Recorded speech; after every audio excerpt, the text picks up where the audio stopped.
Anyone older than 40, every child under 15, anyone not fit for work, every pregnant woman.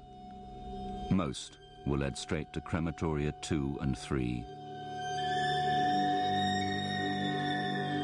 or were taken by truck to crematoria 4 and 5. Stripped of their clothes and belongings, men, women and children were led into the gas chambers.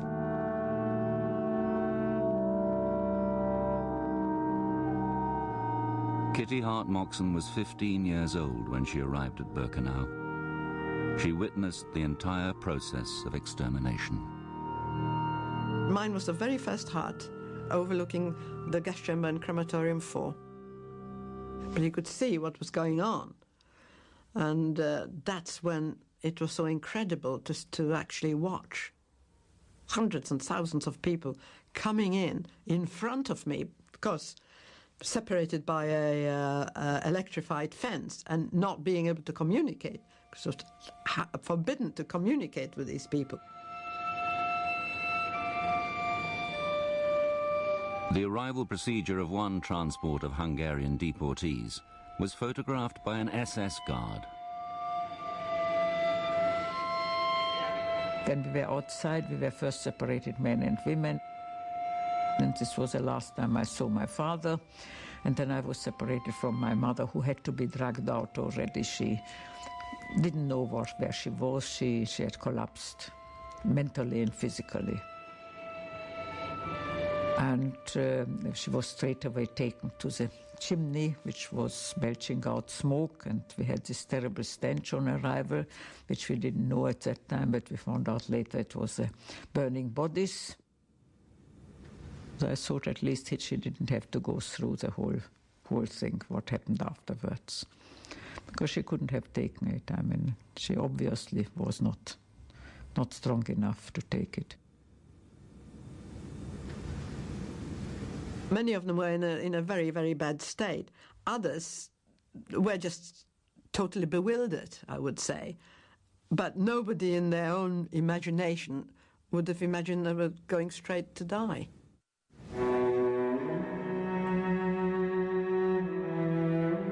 Deliberate deception and secrecy was key to the SS killing machine. The Nazis couldn't afford panic or the threat of an uprising amongst the new arrivals. So beautifully landscaped gardens were planted to reassure the prisoners as they were led from the trains to the gas chambers. The crematoria themselves were hidden from the inmates within a wall of birch trees. Many of them were sitting in the woods. You know, there were lots of woods there. They were just sitting around waiting to go into the gas chambers because they had no idea. People didn't know. They thought they were told by loudspeakers they were going to have showers. So it lulled them into some false of security, of course. And I actually saw them being led into the gas chamber, groups of people. You actually saw the men pouring the gas in. There was a skylight at the top of the gas chamber, and there was always a man, sometimes in green uniform, sometimes they wore kind of white things over, sort of disinfecting gear, and he'd walk up the ladder and empty a tin of these gas crystals into the skylight. And a few minutes after that, you could hear people actually dying, screaming, because the sounds were muffled. And that would last anything up to 20 minutes. And then the next thing you'd see was fire and smoke come out of the chimney. And then you saw the men who worked inside the crematoria taking out the ash and dumping it at the back of the crematoria. Now that I saw day in, day out for 8 months.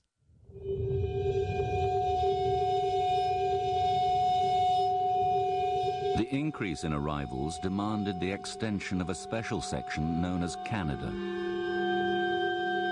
It was a clearing camp for the belongings of the deportees, positioned directly between the 4 crematoria. After selection on the ramp, all the luggage, clothes and other possessions were collected by prisoners and brought to Canada for sorting. There were 30 wooden sheds.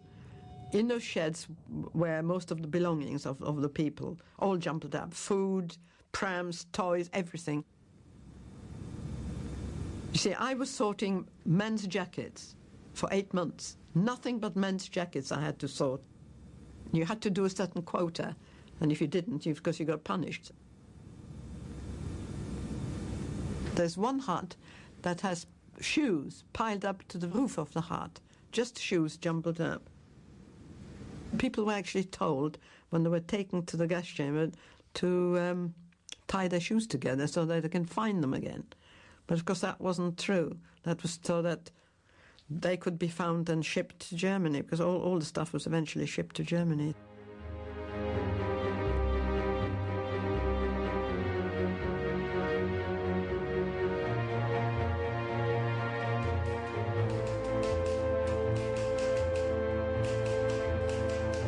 The summer of 1944 was a vital period in the Allied war effort.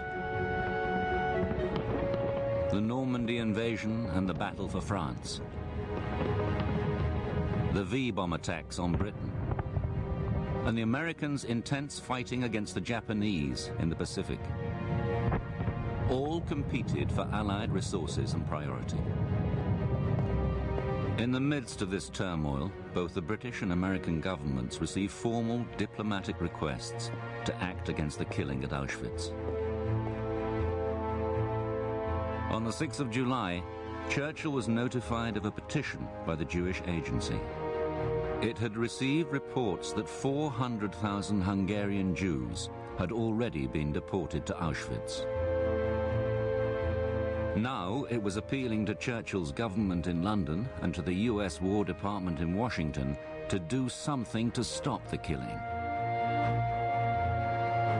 It requested that the Allies bomb the death camp and the railway lines leading to it. Having gathered enough information on the operation of Auschwitz to classify it as an extermination camp, would the Allies now consider it possible to mount a bombing raid to destroy it?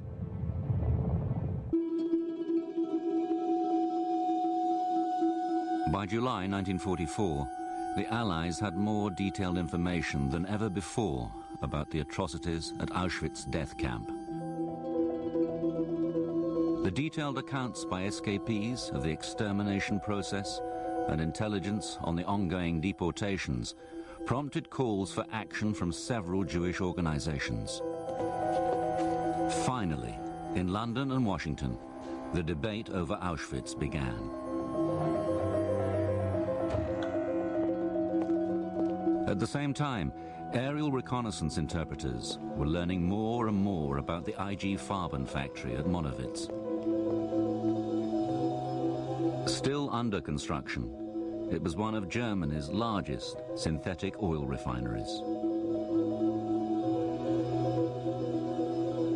On the 18th of July, the plant was officially designated a target for Allied bombing.